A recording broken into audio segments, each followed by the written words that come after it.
Guys, we're sitting on the steps of the New England Motorcycle Museum. Check it out. Seen you riding by on the 75 RD350 in candy orange. This is the original paint. It just gone through the service shop. We have a service ticket totaling over $5,500 in labor, which is quite astonishing. The bike's been in our possession for longer than I thought. Here for several months. It's been touched by almost every one of our 20 staff members, and it runs perfectly and needs nothing to be ridden today, or shown for that matter. Here he comes.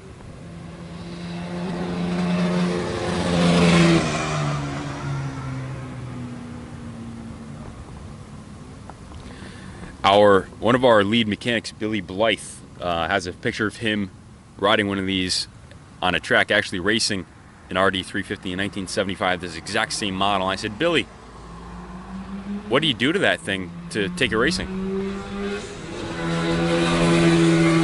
And he says nothing, exhaust and intake, that's it. And that's what they did back in the day. These were taken out on the track exactly how they came from the factory. And they were phenomenal track bikes because they were light and little screamers. Billy was telling me he's an owner of a 1974 TZ750, a Yamaha manufactured homologation race bike where they only produced 199 models, and they use the same brake caliper on the RD350 that you see here as on the TZ750, the four-cylinder 750 two-stroke, which is absolutely mind-boggling. Come on over.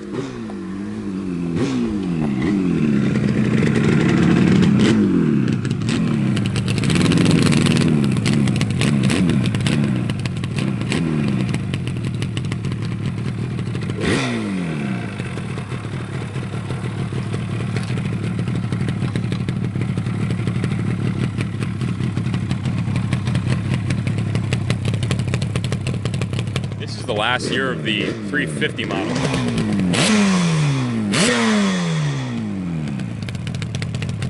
Higher revving than the 400 with the reed valve induction.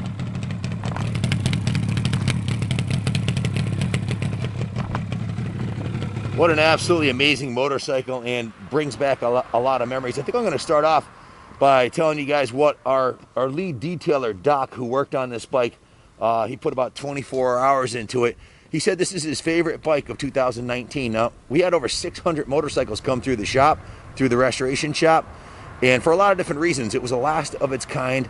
It was the last of the street legal two-strokes, the last 350, and it's original paint on the tank, and it's never been smashed or crashed. The original turn signals are in great shape. Heck, it even has the original bars, levers, and Yamaha branded mirrors on it, and it's under 10,000 miles. So Doc had a bunch of reasons why he fell in love with it, and he literally spent 3 days from top to bottom, front to back, cleaning it. We did an in-frame restoration by that. The motor was not taken out, but he sanded and painted the frame and gave it a major detailing. It went through the detail shop. We actually had Jeff Castine at All Sport Cycle, went through the motor and got that all dialed in. We worked on it on and off for a few months. Billy Blythe had a full 8 hours into it. It's got a brand new tires on it, brand new battery, brand new seat cover. The carbs were completely rebuilt by Jeff. Jeff cleaned and painted, cleaned inside and out. Just a fantastic piece. Handles like a dream. I had one of these. You might have heard before. You might have heard me say before. I had one of these when I was 15 years old. The same exact bike, orange RD350, and I rode the wheels off of that. Billy Blythe, our resident Isle of Man expert here at the museum, has raced the Isle of Man 6 times. Had one of these and road raced it up at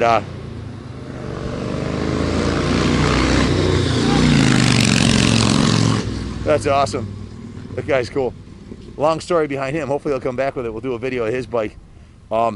So Billy Blythe road raced one of these up at Loudon, raced in the pro class. Most of these got highly modified with chambers and shocks and pipes and paint jobs. To find one original like this is like a needle in the haystack. Let me bring it inside. I'll go over the work order with you. Lots of history behind these bikes. They made a 400 version later. that was really cool. So, what's this guy's name? You bought your box truck. Yeah, what's his name? Al. Here comes Al on the Harley. What's it? That thing sounds awesome. Hey, what's up, man? Sounds really good, man. How are It you? feels better than it sounds. It sounds awesome. No, it sounds really good, Al. Yeah. It's all original 1935. The motor sounds mint.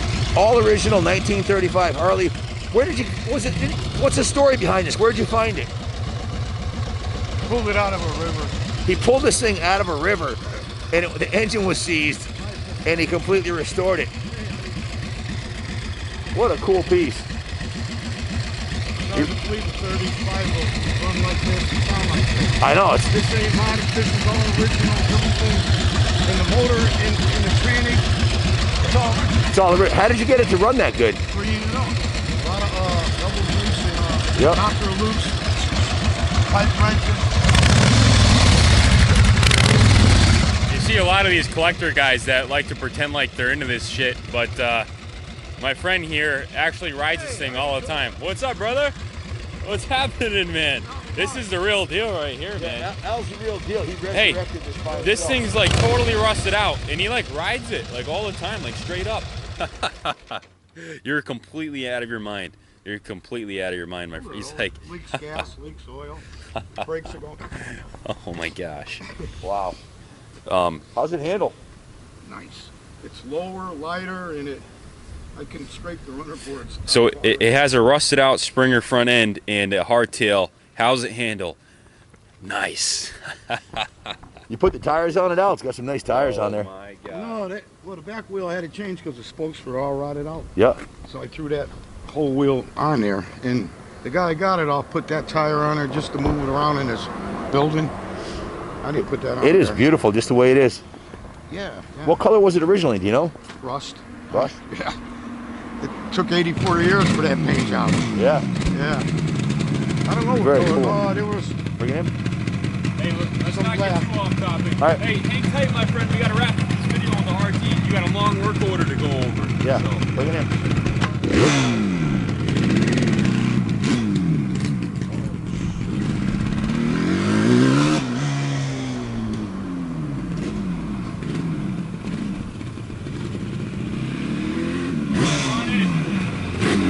Run it out.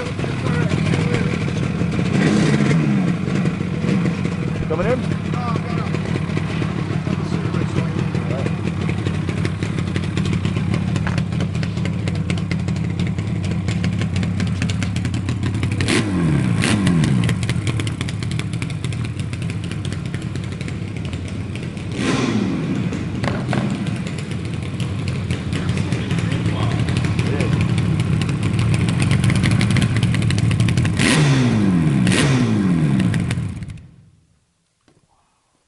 Guys, I think from the photo shoot and the riding portion of the video, you can tell this is an absolute cream puff original paint bike.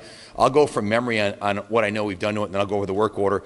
The good news is it's stunning and original paint. The bad news is I've got $5,500 worth of receipts in work order and subcontract work that we've done to it. The first thing was original gas tank. I did not want to repaint it, and it had a dent on the side of the tank. So we had a local dent magician who's got all the stuff to take dents out of tanks. A paintless dent removal expert took the tank. It cost a little bit over $300 to have it done. We had to ship it to Rhode Island, but the original paint tank was preserved. Then the bike went up to Jeff Castine at All Sport Cycle. He took the front end off, replaced the fork seals and the fork wipers, and put new fork seals, wipers, and oil in and rebuilt the front end. Went through the front end bearings. Put brand new tires on it, front and rear. He took the gas tank and used the metal rescue technique on the inside of the tank to eliminate any of the rust inside there and clean out the tank. Rebuilt the stock petcock and put new fuel lines on it, and then took the carburetors off. These were put in his carb cleaning tank. Completely dismantled down to the last jet and nut and bolt, and completely rebuilt that. New intake rubbers, new air filter, completely rebuilt the carbs, and then painted the carbs the original black color. So completely restored the entire intake system on it. Major tune-up points, condensers, plugs, changed the oil, transmission oil. It has a brand new chain on it, Gold chain. The original exhaust system is in mint condition. Very rare to find them like that. Brand new rear tire, new bulbs wherever needed, so all the lights work perfectly. The horn works beautifully. A brand new battery. The seat cover, this was done in-house here by Billy Blythe. And it went down to the detail shop. Doc had the tank off of it, the seat off of it, the side covers off of it, and had it right down to basically just a frame and motor. He hand sanded and painted the engine. You can see the original Yamaha decal looks great. He painted the foot peg mounts, the kickstand, the center stand, the swing arm, and the frame, wherever it needed to be, was touched up or repainted by Doc as necessary, and the whole entire engine was repainted. The fork lowers were polished. All the chrome was polished and clean. Every nook and cranny on the bike from top to bottom. It took Doc 3 days to do it. Even the underside of the fender. Look at the rear fender. Come from this side here. You see the underside of it is super clean. Every square inch of it, he went through it, and to the best of his ability, and he's our best detailing guy. He went through it top to bottom. So I added everything up between the subcontract labor and the work we did here and the parts. More good news on this bike. This isn't, I don't know if I mentioned already, this is a one-owner motorcycle owned by the same man since brand new. Very rarely, I'm going to say 1 out of every maybe 500 motorcycles that comes through, do you get the original owner's manual and the original jacket it came in, and the actual pink slip from when he purchased it in 1975. It was $952 in March of 1975, 45 years ago. He purchased this bike for $952 out the door. Here's the title showing the original purchase date of 1975. Steven Strickler purchased this in Plainfield, Indiana, where there's not a lot of issues with ocean salt or anything like that, so things stayed super nice. And then I have a bunch of registrations through the years, so maybe a dozen registrations here, and a one-page list of maintenance items he had done to the bike that will include with it full one-page, actually 2 pages of maintenance, and the guy had meticulous handwriting, I'll give him that, really good. So 2 pages of maintenance he had done to it here. And then I've got the outsourced labor from Jeff at All Sport Cycles, Jeff Castine, who is actually going to be coming aboard full-time here sometime in the near future, God willing. So brand new tires, front and rear, brand new tubes, brand new fork boots, brand new fork seals, brand new fork fluid, new battery, new spark plugs, had an extra new key made. Oh, I almost forgot. Look at the front brake lines on it. Steel braided front brake lines on this side here. Though that's one of the weak points on these vintage bikes, that this was upgraded. The steel braided front brake lines and banjos. Brand new front brake pads. The master cylinder was rebuilt. The pads were replaced, and the caliper was rebuilt. Brand new Regina gold chain.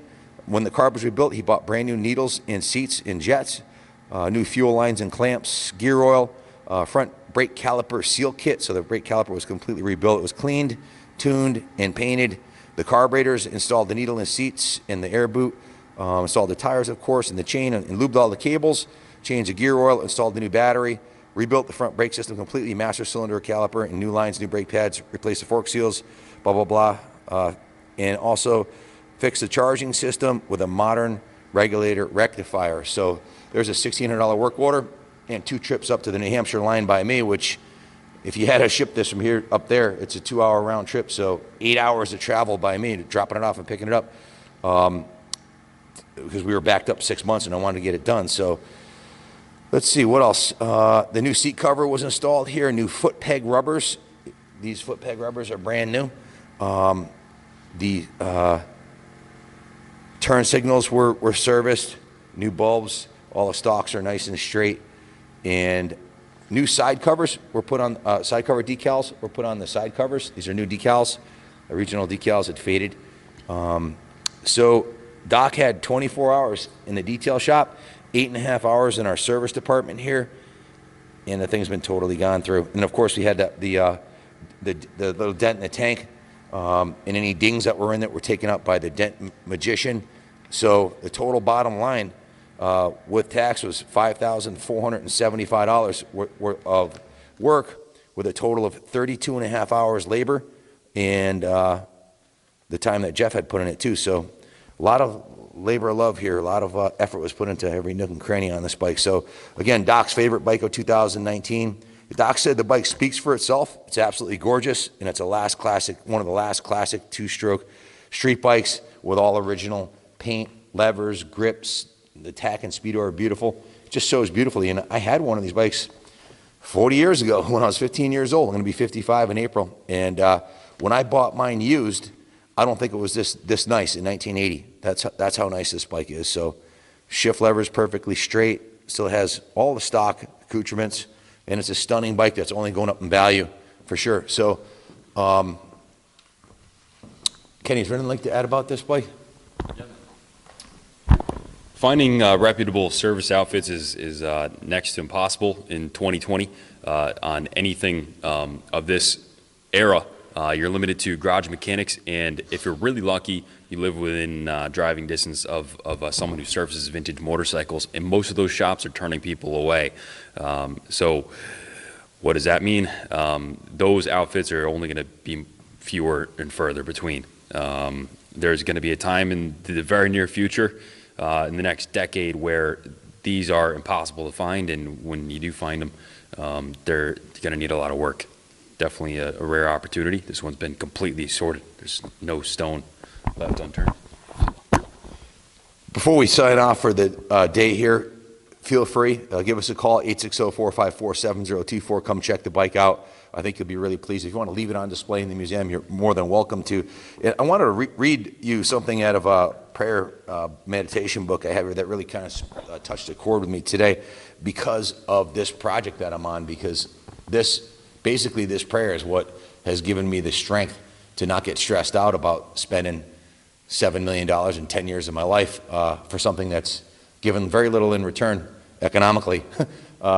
Zero in return economically, really. But this is, anyways, let me just read it with you real quickly. I will pray only for strength and that God's will be done. I will use God's unlimited store of strength for my needs. I will ask God's will for me. I will strive for consciousness of God's presence, for He is the light of the world. I have become a pilgrim who needs only marching orders and strength and guidance for the day. I pray that I may seek God's guidance day by day, and I pray that I may strive to abide in God's presence. What that means for me is I had somebody who has a lot of wisdom who told me maybe 5 years ago, he said, Ken, don't stress out about the project, don't stress out about the finances. If it's God's will for this project to be done, it'll be done. So, and if it fails, if it doesn't, it's already a success. People from all over the world come here, and we get 1 million views a month on the YouTube channel. If you haven't subscribed already, please do. But by some people's standards, you know, who are only doing things for money, this is a labor of love. So, how this project turns out is entirely in God's hands. We show up. It's Saturday, 2 o'clock on a beautiful sunny Saturday afternoon. We're here. Last night I was writing motorcycle ads till I basically fell asleep at the keyboard.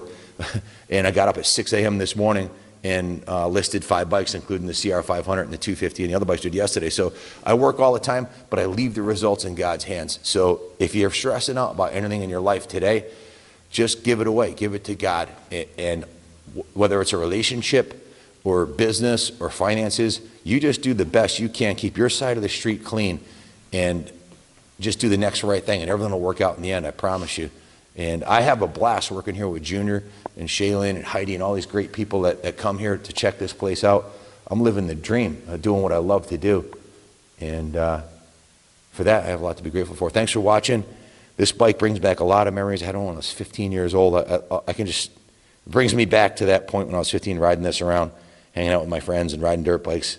And it's like a time machine. So thanks for watching. Kenny, you want to add anything? Yeah, and if you're stressing about how to get this RD350 to your door, hand it all over to James from JW Transport. He'll send it over door to door, licensed, insured, and closed transport. Absolutely. Inexpensively. In West Coast, we have other contacts, but call ahead. It really is inexpensive anywhere in the States with guys that we have experience shipping large dollar museum pieces in a timely and safe manner. So stay tuned. I'm about to hook up the 28-footer trailer to my diesel dually and head up to the New Hampshire line. One of Jeff's friends up there has got 13 bikes he wants to sell. He's getting up there in age and he's moving south. And I am going to go look at all his bikes. He has 13 in one location. I guess he's got like 30 at different locations. But if everything goes well, I'll be doing a video of a bunch of classic bikes that I'll be picking up today, Saturday, January 11th, which will be more fun stuff to share with you guys. So stay tuned. And as always, God bless each and every one of you. If no one's told you yet today, I love you, and God bless America.